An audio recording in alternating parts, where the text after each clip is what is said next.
Good morning, everyone. James Holmes Jr. from Black Lion and also on the board of Circle of Discipline. This morning is a super treat. It's a super treat. Hopefully you notice the surroundings here. We are literally on location at Circle of Discipline, and I have the honor to be sitting next to Circle of Discipline CEO and President Sankara Frazier. Good morning, Sankara. Good morning, James. How you doing? How you doing? Doing good. You look good. I'm doing good. And you look strong. Yeah, You look strong. I'll tell you something. Is what we were talking about a little bit earlier before camera. I said something to you, and I'm sure you remember. And I said, brother, you are a unicorn.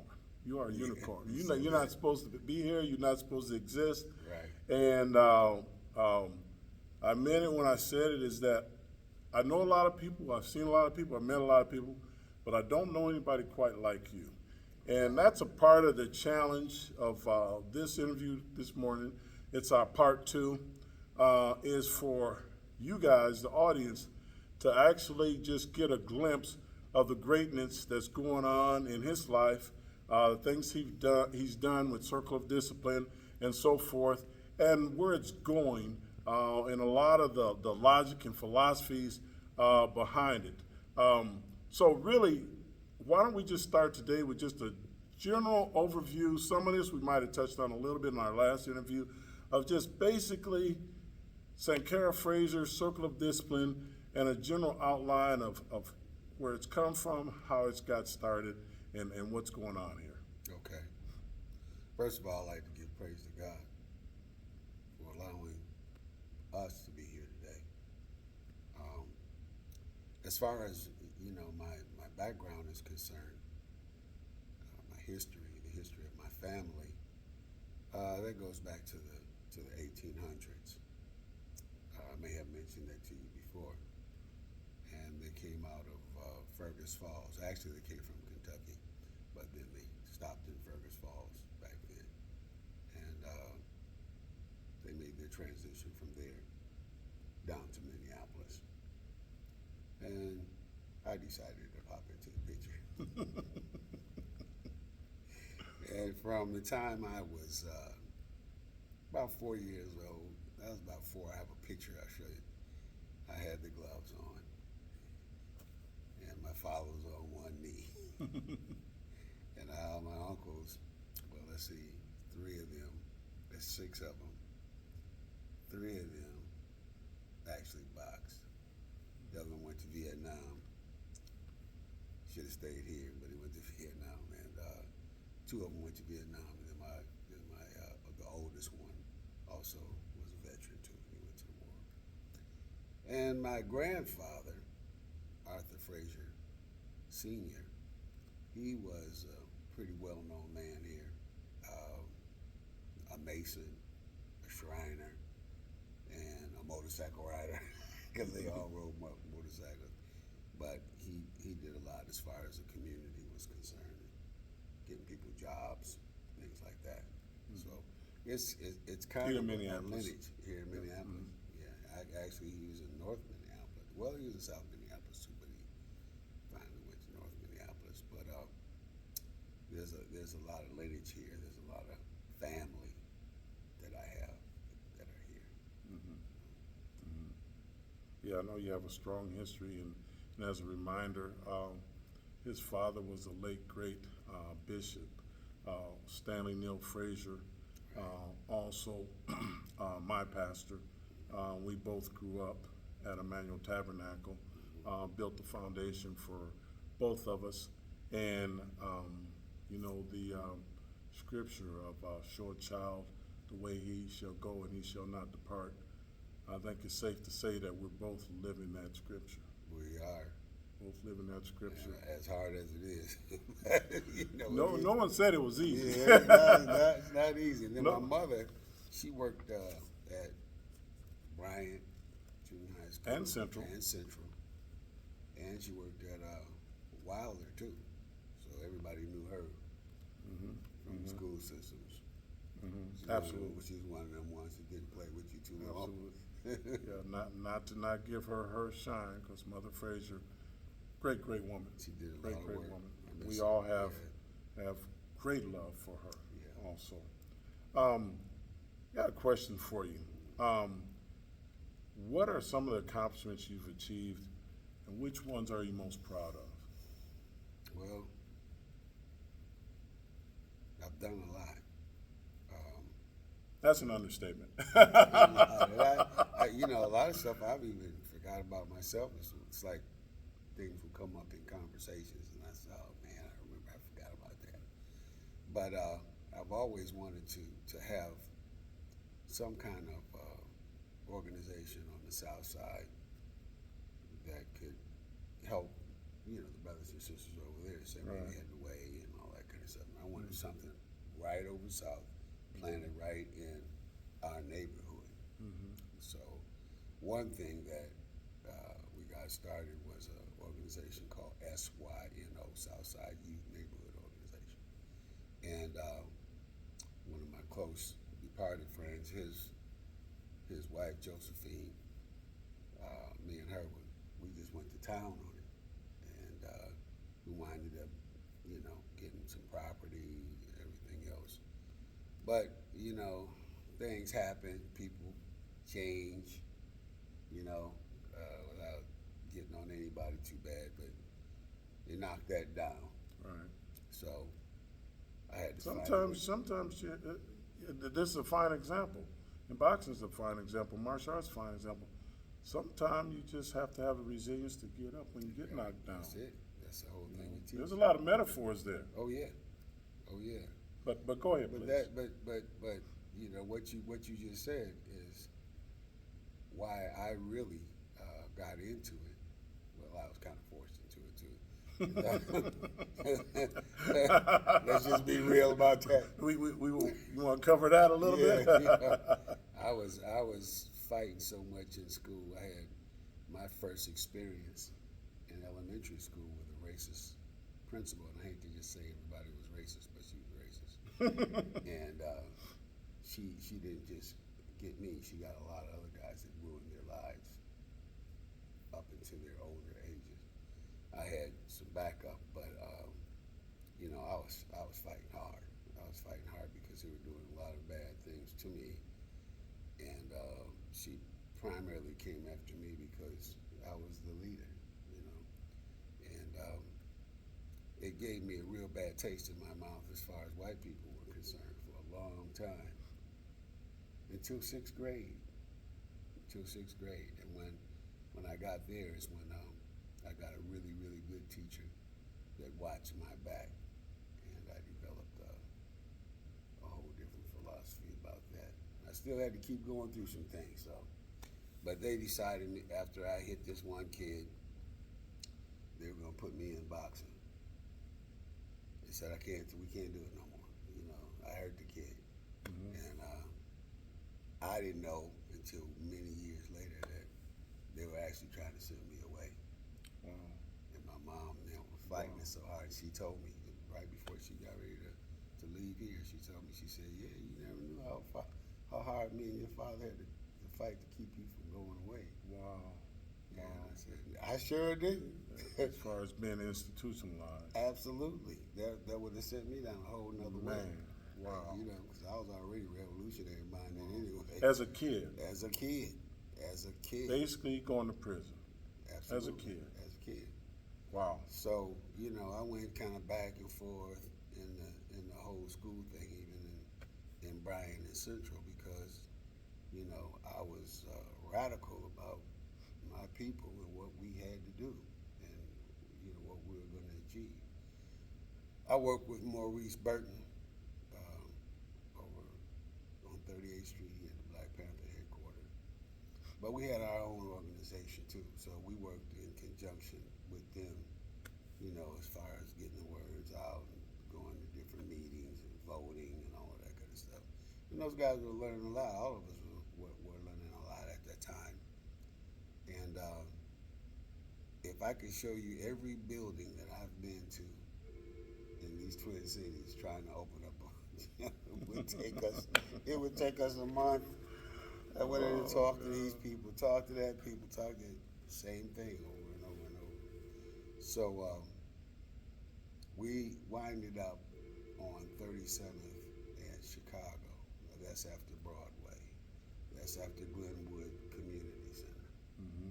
That's after BT Bombers. You know, and I trained people at all these. I mean, a lot of people at all these different places, and we winded up on 37th in Chicago, which was pretty small. It was like a corner store, Mm-hmm. but You got started. It was hot, boy. We had it hot in there because I came out of a gym like that. Mm-hmm. You know, it was just small. You walk in those gyms and you can smell the gym from way outside. You know it's tough. You know you guys gonna be able to throw down. So I remember the first time I went in Philly Sweetie, man. I looked at them little kids down there. I said, I don't know if I want to be over here. So, you know, at that time they had places that they called settlement houses. And they had the east, I think it was east side of Philly Sweetie, they had Pillsbury, they had a couple other ones that I never, and then they had the ones over in St. Paul, Rice Street, and all those places. So we started putting our thing together on 37. Now, while I was doing that, I was still training the boxers at BT Bombers, which is in St. Paul. So it was quite a bit of work. Because when I left over there, I promised the guy I was going to work with his people. And so I came over here. That was Ali's gym at the time. Muhammad Ali. No, his name was just Ali. Oh, just Ali. He named it after himself. Gotcha. Yeah. And, you know, we started getting out there. Our guys can go, you know. We didn't have a lot of room for other programs, which is really what I wanted. Which is to say that boxing, to me, is a tool. Right.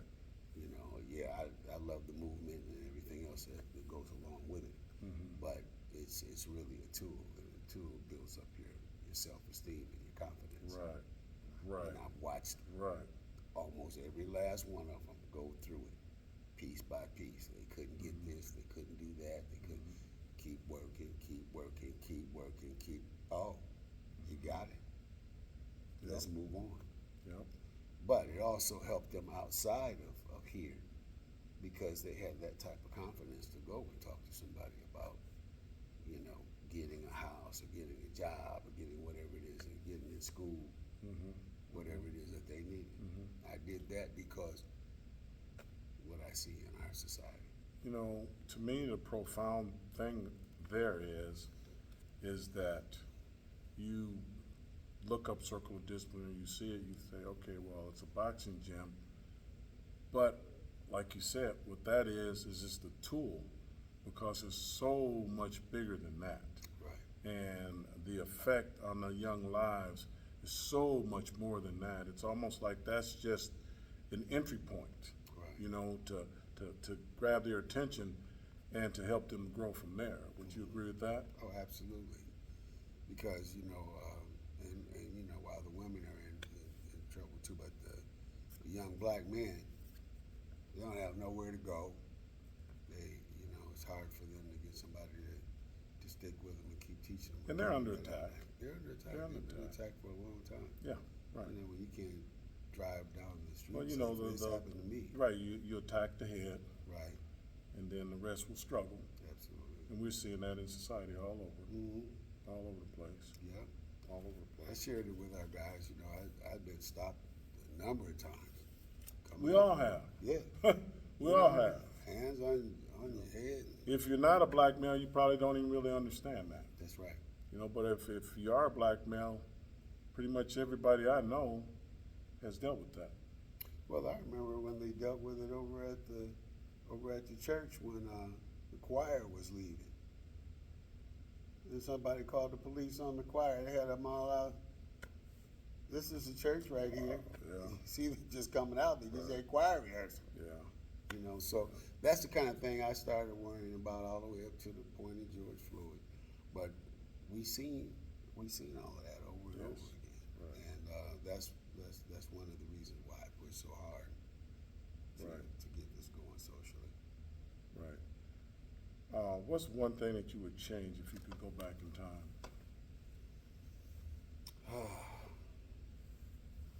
I give more time to God. It's not too late. No, it's not. It's not too late. No, it's not. Not too late you at know, all. I felt that I was called to that when I was 16 years old. Hmm. And I ran from it. Yeah. My father told me, he said, "You can run, Jonah." So why I gotta be Jonah? I wind up in the belly of the whale. I said, okay, I hear you. I never had anything against any of that. I've kept that always a part of my belief system. I don't try and choke anybody to death about it and just Bible beat people down. You know, I just know that I would put more study into that. You know, Well, you definitely do frontline work. right, No doubt about that. right.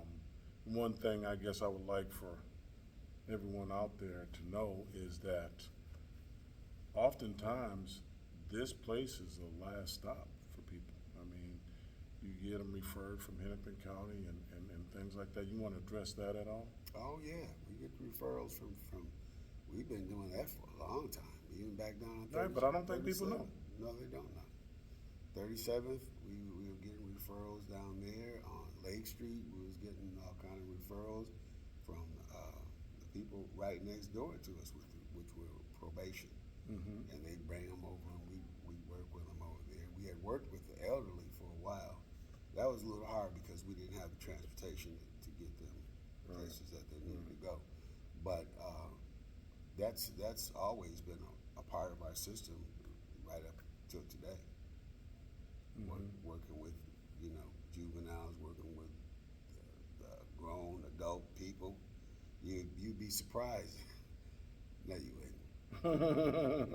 You grew up where I grew up, but you'd be surprised that the adults that don't know as much as a lot of the young ones do, and if they do, they're not trying, they're not pushing it out there, we're not coming together and trying to push this thing together to help uplift our own social structure. Right. I can't expect somebody else to come running in and take up the burden of what we have. Yeah, we went through a lot as people. We still go through a lot, but you know, we got to come together and work on the problem. It's very apparent that you take this journey very seriously. Why would you, I don't know, what are your thoughts on that, and what do you think drives that, and why do you feel like you take it so seriously? You know, I've wondered about that myself. That's a good question.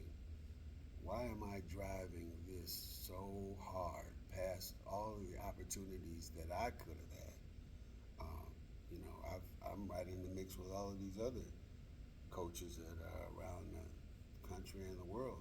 As far as them making big money, you know, I could have went after that. They were talking about me training people in Azerbaijan, training people in Paris, and all that.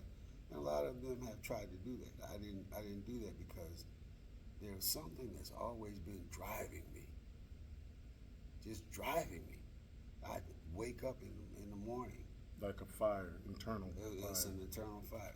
And Almost like Jeremiah, huh? Shut up in my bones. Fire, shut up in my bones. Yeah. We heard that now, Bill. Oh yeah, you better believe But it. you know, better believe it. that's what drives me. And I talked to my dad about it. He said, keep doing what you're doing. Because you know, that's the same thing that helped save him. Absolutely. Help save me, help save the rest of them. Why boxing? Did you compete in other sports? Oh yeah, And what was your favorite sport? boxing. Boxing. It's a martial Why art. boxing? You can't play with that. You can't. You know, you can talk all that stuff you want to talk on the outside of the ring. And yeah, I'm from here and I'm from there. Yeah, where you from ain't gonna make a difference once you climb through them ropes. I've heard every story there is to hear. And when they're finished, they're sitting over there nice and quiet, ready to be talked to. Oh, what happened to all of the stuff that you got from New York or wherever you came from? And I liked it because there's no hypocrisy in it. I got to give anybody credit when they can walk up them stairs and through them ropes. even if they're no good.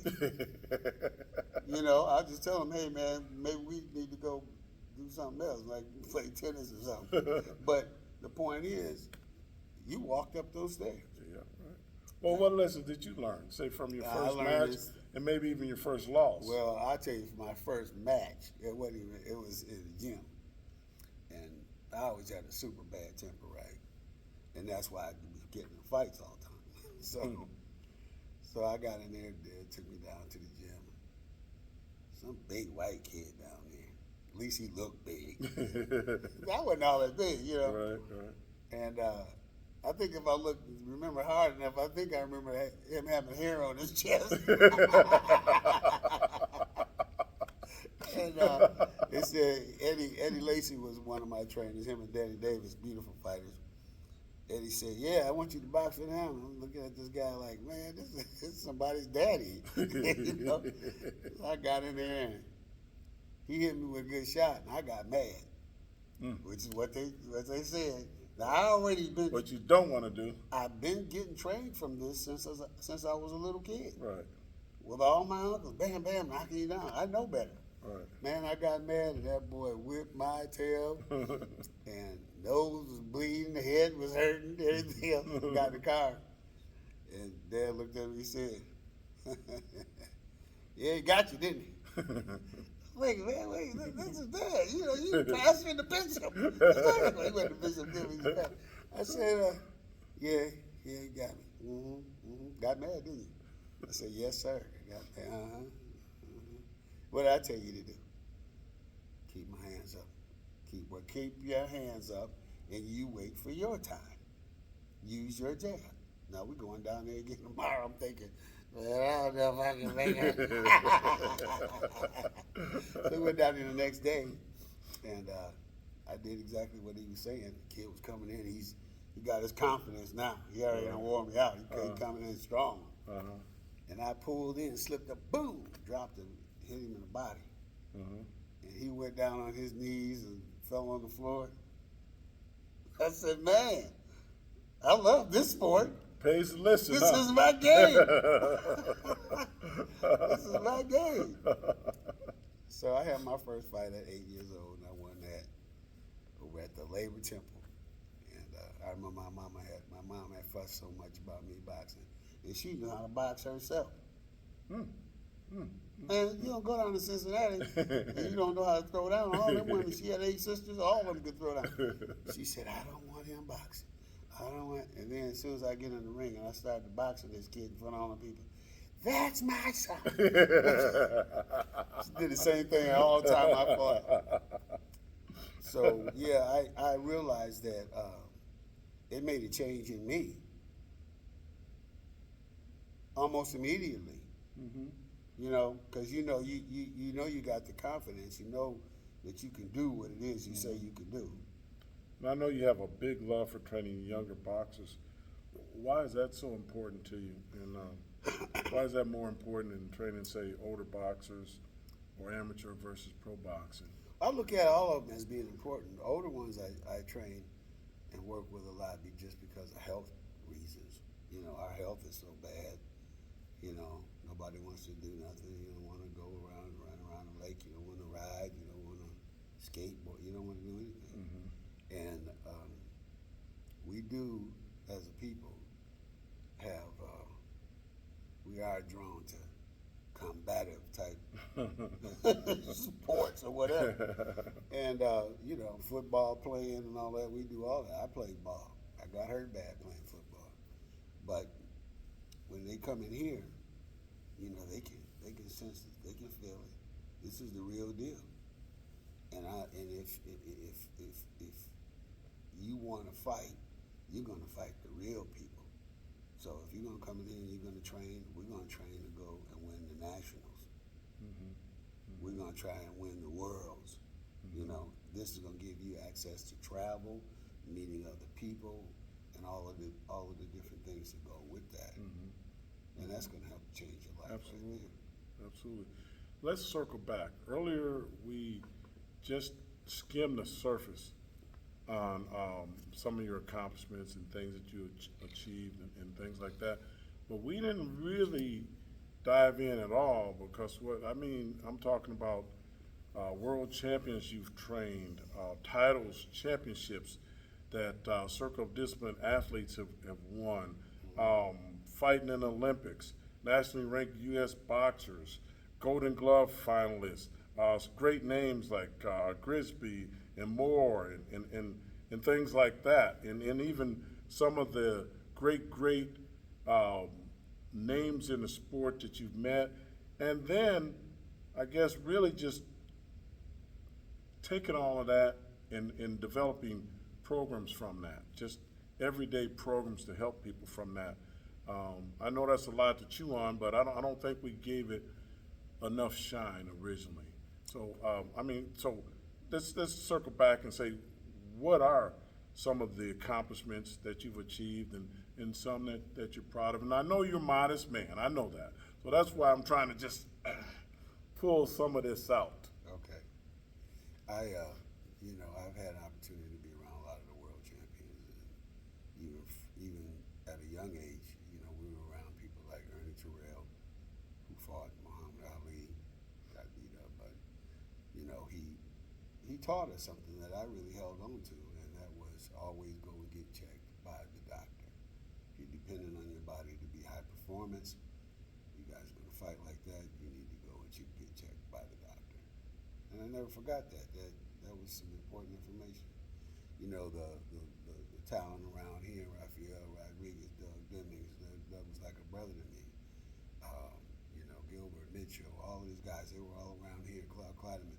Those were all my crew that when we really started throwing down, knocking people out. But prior to that time, Joe Frazier, I trained with Joe Frazier in the gym for about at least a month. Did you go to Philly or did he come here? He came here. Okay. He was here. And I talked to them long distance a number of times. I got a chance to meet, I'm trying to think of my man's name right now. It's slipping my mind. No But worries. can't even think of my man's name. But he was champion, white guy. He was Okay. champion. Scott Ledoux. No, Scott Ledoux. I trained with Bob Scott Eck, Ledoux. any of those dudes. I had to train with Ledoux all the time. Okay. I always trying to knock somebody out. Did you encounter Bobbick at all? Well, Dwayne Bobbick? yeah, I knew Bobby. Oh, okay. And we talked. I like Bobbick a lot. I think Bobbick was actually the better fighter. Right. Than Ledoux. Right. But Ledoux, my cousin Butch, Harry Davis, he had worked with Ledoux up at Duluth. Okay. They both went to play football together. Oh, okay. And he was showing him some stuff, and that's how he learned and how he got started in it. Mhm. But yeah, I used to have to be his sparring partner, and Bobby, and it was all of them. Right. But then I started traveling too, so I was in California. I went out there and trained for about 2 months. What about some of the that was- champions that you've trained? I trained Byron Mitchell. They sent him here from Alabama. I trained him. I trained Will Grigsby. He won 3 world titles. I worked with That's impressive. Yeah. Oh yeah, Grigsby could fight. Yeah. Oh yeah, man. His uncle came up with Dad. They fought Okay. together. Okay. See, it's So all. maybe that was a Yeah, connection. it was all. Okay. He really didn't want to work at first. Dennis Presley from St. Paul talked him into working. Once I started working with him, I couldn't get rid of him. And he was a good fighter. About Fred Moore. Fred Moore, he passed away. He got arrested. He came to me. He had been in Rochester, but he wasn't getting what he really needed, for his potential. And his experience was good, but I was trying to keep him from just jumping out there and getting into the wrong thing, because you can take the wrong guys. Absolutely. You know what Absolutely.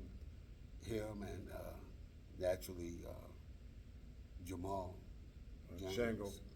Shango, and So Mawar. you've trained a lot of Mawar. WBA and WBC contenders. Yeah. Right. Well, they actually went in and If won. you had to estimate on that, how many would you say? I don't know, you've about worked with? 5 or 2. Okay. Yeah, somewhere around there, because all of them didn't go in and just win it.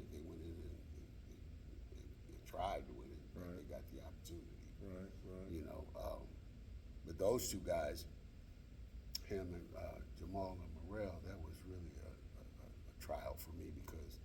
Well, Jamal's still here. Oh yeah, he's Shango. still working. Shango. Yeah. I'll tell everybody who we're referencing there. Jamal Shango James. Right. And, And, he had a shot. And David Morrell. Right. Right. He sent him here from Cuba, Right. and he just had an amateur career. I remember shaking hands with that brother, man. I mean, like you shake hands with him, and he really felt like he had rocks for hands. Oh, he had strength. He You had know, a lot oh, of strength. man.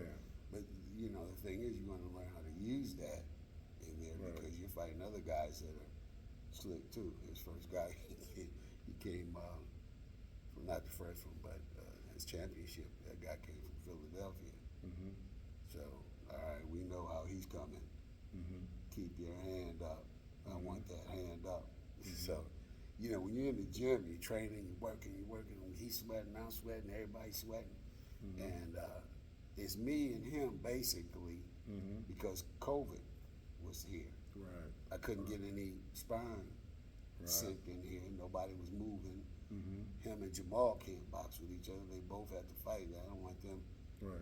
hurting each other. Right. You know, so it was me in there with him for rounds. And so he really irritated me because I told him I wanted to keep that hand up when he turned like that. Mm-hmm. He said, I can't shoot them. I said, get out of the ring. Get out. I said, I don't want to hear what you can't do. You're going to get it done. He went in the kitchen. I walked in and he said, came up and kissed me on the cheek. I'm sorry, Papa. I said, all right, man. I said, it's all right, you know, but I need you to do this. So we get in a fight, and the boy hits him right in that spot, and we laughed about it afterwards. You see my hand? What up? What up? I said, yeah, stuck to your hand. I said, you learned it then, didn't you? But, you know, to take him that far, yes, that's something. Because Jamal, I brought him all the way from a little boy. I mean, he was 4 years old. What's his status now?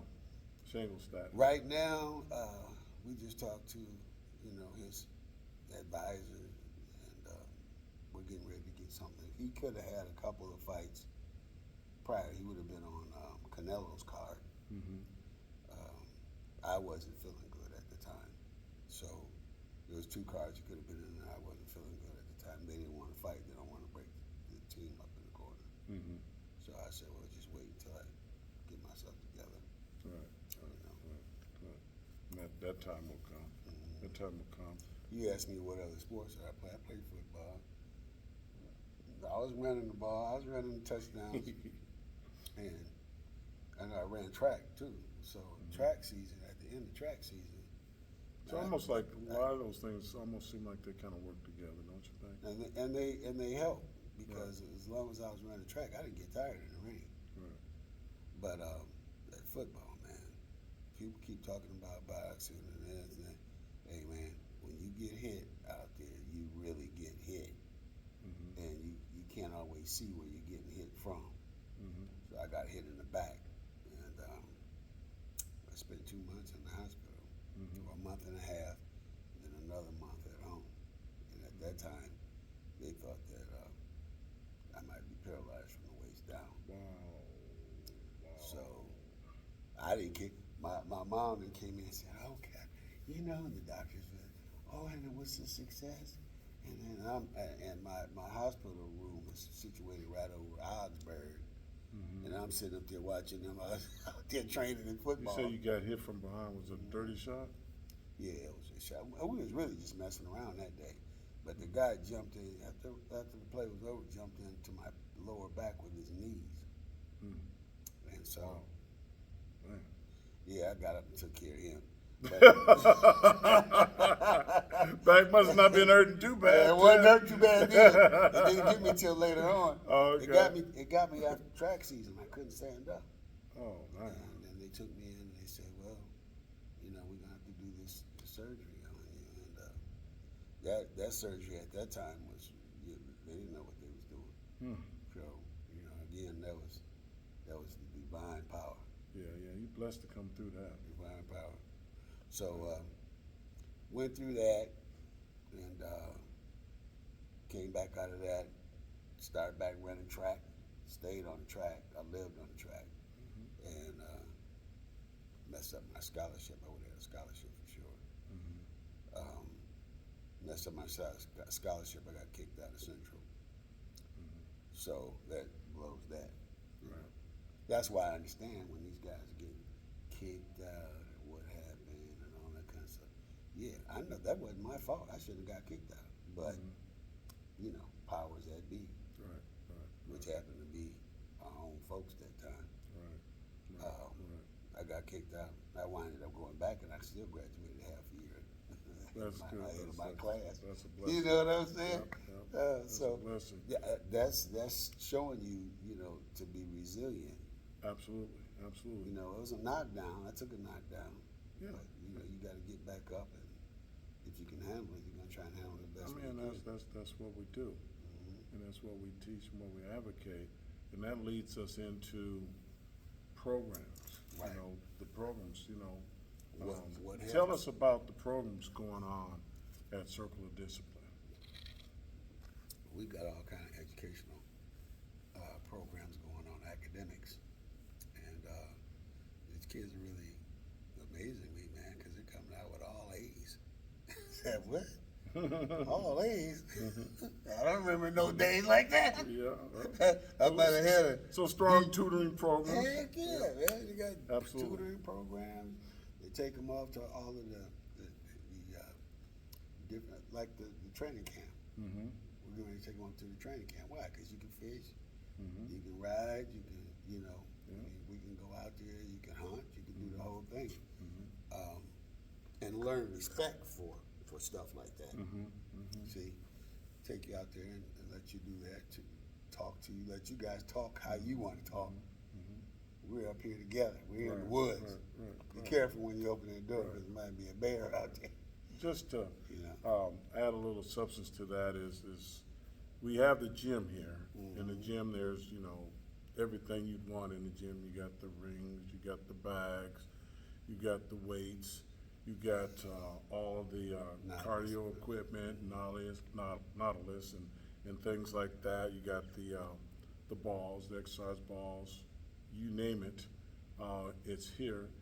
But what's not seen are the offices upstairs where you have all the tutoring, the crafts, and just various programs, Photography. and things like that. Photography. And you want to add any more to that? I mean, Oh, well, there's so many things that they're doing right now. They call me up and say, okay, we're getting ready to do this. Okay, fine. The thing I want to do was we got the yoga and the dance, which is right next door to us. That's ours. But I'm trying to get the Asian martial art program up and going. I said Asian because boxing itself is a martial art. People don't consider it that, but that's exactly what it is. And I found out when I went to China, they love boxing. They love what we do.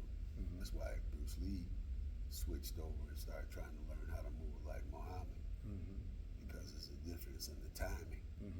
It's a difference in how you getting in and hitting this person. You know, it's a deeper discipline. It's probably, you know, one of the hardest things I've ever done in my life. Pain. You got to overcome the pain in certain movements that you're trying to do. So I started that when I was 16. I got hurt playing football, and I came back out and I knew I had to try and do something to get my mind to loosen up. I was afraid I was going to hurt that same thing again. And so when I started practicing, you know, I started getting my confidence in that. Hands was fast, the whole thing. And I climbed up the ladder in that to where I am today, which I don't use the title, but it's the title of a grandmaster. I don't even use. how many degrees? That's actually 10, but I 10 only degrees. accept 9. Grandmaster, martial arts. You see how he is with that. He's just so modest and everything. I mean, that's not too many people can say that. Well, what I found out, and I've met a lot of people like you have, you know, talking too much and then you just blocked your own learning. That's a good way to put it. Because I'm still learning. practicing. I'm still learning certain things I might do. No, I don't like that. It kind of feels like it left something open.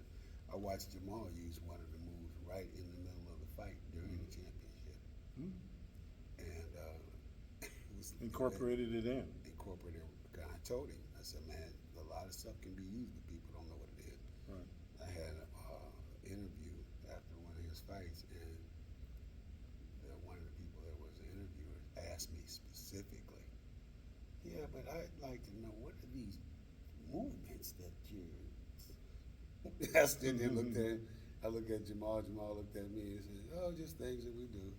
just left it alone. I ain't You talking know, about there's something profound there. And I was just thinking about part of that on my way in here today. Is you talked about, just being too boastful, talking too much, generally is not a great idea. It's just not. And it's almost like even if you're doing things like entrepreneurship or business or what have you, they say, there's no point in sharing with the whole world your next big move. Your next big move. I mean, we're working on some business stuff now, right? Right. And they'll find out when they We find do out. that. They'll see. They'll find out. Part of that's when they already find done. out, They're gonna see the next speech. So a lot of those things correlate. And know. even from these guys that are out here, the young brothers out here on the street, irritated with everything, and I can get that because a lot of that stuff wasn't their fault. But you ain't got to talk about nothing, man. You giving yourself away ahead of time. Part of that's just being slick and being, I don't have to tell you everything. I'd rather just, I told him, I said, the best form of a block is don't be there. Yes. You're not gonna get in if you ain't out there. Right. If I feel something that ain't sounding or feeling too cool, hey, go ahead. It don't always have to be complicated. Yeah. It really doesn't. My dad used to do that so good. He said that something be going wrong, whatever. I said, what's going on, Dad? Pooh. I'm not messing with all of that. That's wisdom. Yeah. Oh, That's yeah. wisdom. I'm not messing with all that That's wisdom. nonsense. That's wisdom. That is. And we all learn so much from him. That's wisdom. Last question. What do you aspire to now?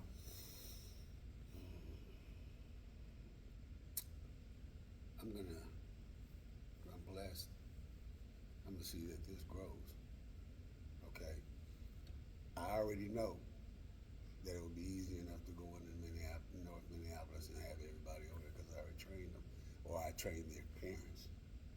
They don't know that. A lot of them don't know that because they don't know the history. Right. A lot of the boxers that I've trained that came from the different islands and all of that, they don't know the history. So when they come here, they jump in with anybody. They don't know, look, this is where you wanna be. So I know the power of what it is that we're teaching because I'm passing it along. Everybody can't teach. It's, kind of I don't know, call it a gift or whatever. Absolutely, it's a gift. You have to have patience. You have to look over their bodies, see what they're actually capable of doing. And once they see themselves doing it, boom, then it goes up. So that's why I said I need to be in some different places in the city. If I can get them to understand what it is that we're doing, we're going to see some significant changes. I don't like seeing all these guys going to the joint every time you turn around and coming out and their heads all messed up, and you got to try and deal with that. We've been dealing with that since we've been doing it. Since we have been doing this, we've been dealing with it. That it's a reality. Right. Like Frederick Douglass said, it's easier to train up a child than to repair a broken man. It sure is. And I think that exemplifies a lot of what you lead from and what's done over here at Circle of Discipline. It also tells you in the scriptures, you ain't made straight. But they always come back. You Yes, know? yes, They absolutely. always come back. I mean, I Absolutely. strayed out. Oh, man, everybody there. I can go back to when we was kids. Everybody kind of just, you know, I think we all did to some degree. to some degree. The key is Some coming back. coming back. The key is coming back. Coming back, and just and through that social environment that we had through there, we could get a lot more stuff done. We watched a lot of the older ones that was there Mm-hmm. work 2 jobs, Mhm. working 3 jobs. Shoot, you can't get nobody to work nowadays, but they put their money into a pot so that you can pay the bills, so that you can have the roof, you know, or the whatever it is. You know, they were holding dinners and everything else, and they, you know, they worked hard and they had big families too. So I'm trying to get people's minds back on that stuff, and not always We like need this. we need people like you continuing to advocate that message. We do. We do. And I know it must feel lonely sometimes. I know that. 'Cause, hey, trust me, Yeah. I have similar fire burning in me. And there's some days I wake up and wonder if I'm the, only one out on the battlefield, the Feels firing like it. lines, Yeah. taking those bullets. But I know I'm not. And this is enjoyable. You know, every time I get to visit with you, I always take something with. It feeds me. So I hope that you have some comfort in that, brother, to know that you are affecting people positively, younger and people like me that maybe aren't as young now. Those are the ones that's the counsel. You need the counsel. You know that. Yeah. Old men are for counsel, young men for war, but Absolutely. we ain't no old men either. Absolutely. So until next episode, want to just say thank you, Brother Sankara. It's always an honor and a pleasure, and we'll do this again soon. All right? I want to let you know one Okay. other thing too. My son Adonis, right now, he's over in Germany. Okay. He was in Colorado. He's in Germany now, and he is one of the coaches for the Olympic team. Awesome. So, Absolutely. That's why I haven't seen him around here lately. he's Doing he things. called me, he Doing called me big over there. things. And that's an important piece because that connects us right to where we Absolutely. Is he going to be going to France then? Yeah. Okay. In France. Yeah. He's Absolutely. taking And they're doing their training in Germany, but they're going to take the team to France. right. That is awesome. Right. Absolutely awesome. Any parting words before we go today? Well, you know, everybody needs to realize what time it is right now. We've never seen this time in our lives, and this country has never seen this time as far as the history of the country is concerned. You know, we just got to keep our eyes open. We got to get busy. We got to start helping each other to get through all this. I see them pull together on George Floyd, but unfortunately, George Floyd had to leave here in order for us to do that. That should not have to happen. We should already understand it. People talk about it. I hear them talk about it wherever you go, the shops and this, that, and the other. You have conversation about it, but that doesn't get it done. What gets it done is putting one foot in front of the other, even when you don't feel like it the same way that was done for us. Those are my words. Very, very wise words. Thank you, brother. I appreciate it. Much love, and we'll catch you guys the next time.